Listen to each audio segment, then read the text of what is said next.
For more analysis, we're joined by Simone Ledeen. She is the former Deputy Assistant Secretary of Defense for the Middle East and is the Managing Director of Maven Defense Solutions. And Simone, appreciate you taking the time. Thank you.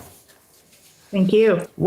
How did you react today when we heard these reports that Iran launched missiles at a U.S. military base in Qatar? No casualties, it was intercepted, but what did you make of that?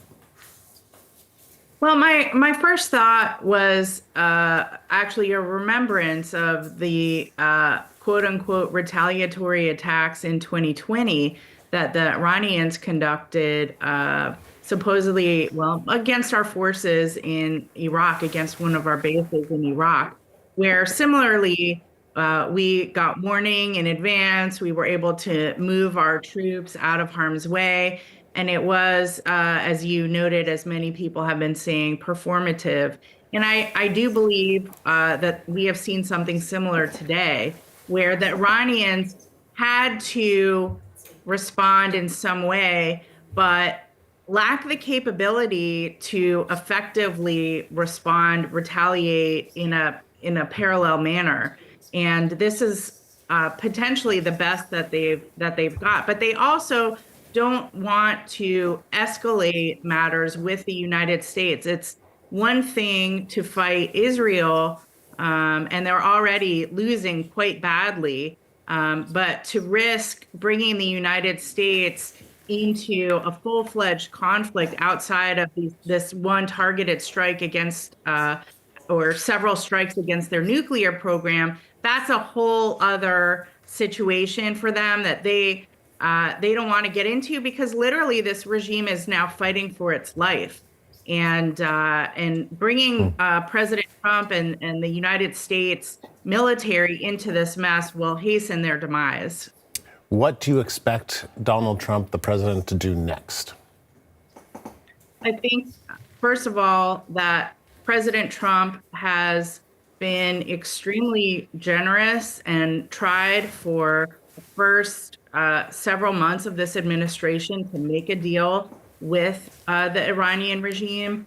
And while they were continuing to hold talks, the regime also, behind everyone's backs, although everyone knew what they were doing, were continuing to race towards a nuclear bomb. And that's, as President Trump said, unacceptable. He messaged it and he acted on that. So what do I foresee happening next? Well, I hope that the Iranian regime declares this to be done and decides to publicly give up any nuclear weapons that it might be developing, and to hand over its nuclear material, to invite in the IAEA to conduct full assessments of their entire program and what fissile material they've produced and where it is. And let's move forward. Let's allow the international community to move forward and stop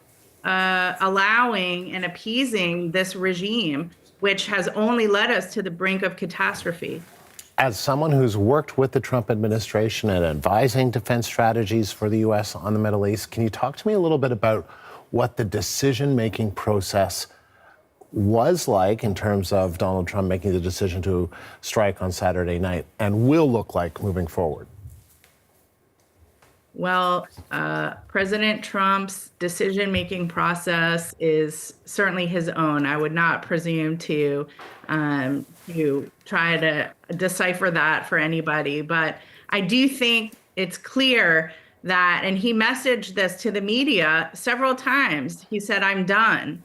And I think that was pretty clear. He did give a very clear 60-day deadline. And we now all understand, and the regime should have understood before, that he meant it. He didn't mean 60 days and then we'll have a new 60 days.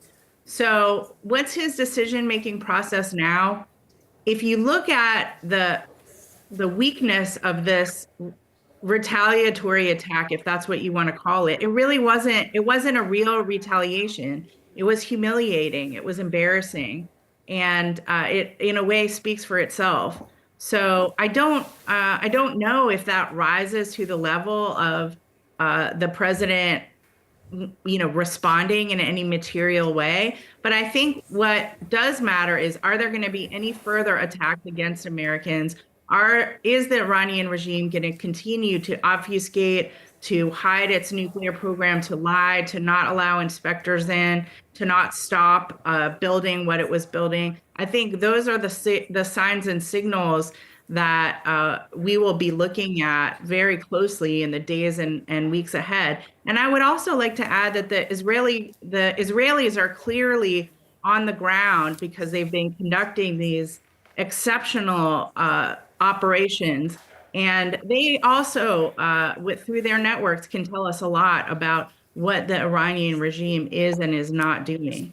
President Trump described Saturday's attacks on Iran's nuclear sites as a great success.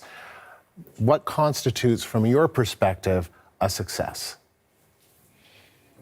Well, his stated goal was the cessation and dismantlement of the Iranian nuclear program. I think we can look at these strikes from several days ago now, as a beginning of that. And again, there will have to be an in-depth technical assessment of what was destroyed, where obviously the area might be radioactive, so you need the experts to have the proper equipment, et cetera.